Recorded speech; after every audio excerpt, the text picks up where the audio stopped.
सोचिए, एक ऐसी कंपनी जिसकी शुरुआत एक छोटे रेवेन्यू से हुई थी, लेकिन कुछ ही सालों में उसने ऐसा ग्रोथ दिखाया कि हर निवेशक हैरान रह गया। लेकिन क्या ये ग्रोथ सस्टेनेबल है?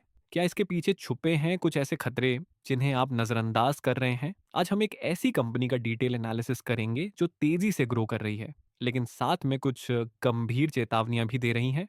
2019 में इस कंपनी की रेवेन्यू थी सिर्फ 177 करोड़, नेट प्रॉफिट मात्र 24 करोड़। लेकिन 2025 तक पहुंचते पहुंचते ये रेवेन्यू 1305 करोड़ और नेट प्रॉफिट 345 करोड़ हो चुका है। ईपीएस भी ₹0.36 से बढ़कर ₹3.18 हो गया है। यानी कंपनी ने सिर्फ टॉप लाइन नहीं बढ़ाई, बल्कि बॉटम लाइन को भी बखूबी संभाला है। लेकिन इतनी ग्रोथ के पीछे क्या कोई छुपी कीमत है? चलिए आगे देखते हैं। रेवेन्यू और प्रॉफिट तो बढ़ गए, लेकिन जब हमने बैलेंस शीट देखी तो तस्वीर कुछ और ही निकली। रिजर्व्स बढ़े हैं 204 करोड़ से 2105 करोड़ तक। ये एक पॉजिटिव सिग्नल है, लेकिन इसी के साथ बोरोविंग्स भी 842 करोड़ से सीधा 5,67,00,000 हो चुकी हैं। यानी कंपनी ने अपने एक्सपेंशन और ग्रोथ को कर्ज के दम पर फाइनेंस किया है।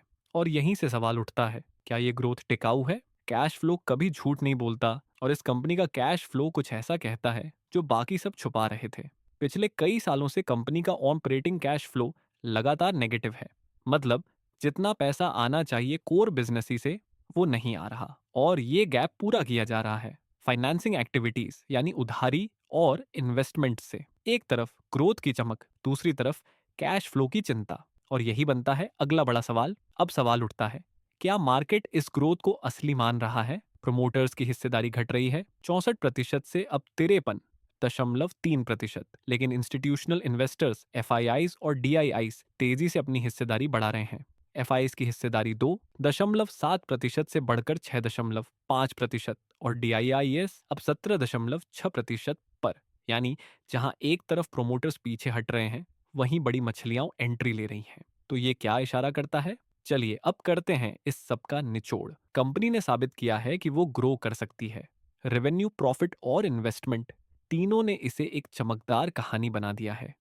लेकिन high debt, negative cash flow और घटती प्रोमोटर होल्डिंग, ये ऐसे संकेत हैं जिन्हें नजरअंदाज करना खतरनाक हो सकता है अगर आप एक ग्रोथ ओरिएंटेड लेकिन हाई रिस्क इन्वेस्टर हैं। तो ये कंपनी आपको चौंका सकती है, लेकिन अगर आप स्टेबल और सेफ रिटर्न चाहते हैं तो ये स्टॉक आपके लिए नहीं। ऐसे ही डिटेल्ड और ईमानदार स्टॉक एनालिसिस के लिए चैनल को जरूर सब्सक्राइब करें, वीडियो को लाइक करें और कमेंट में बताएं अगली बार किस स्टॉक को हम डिकोड करें।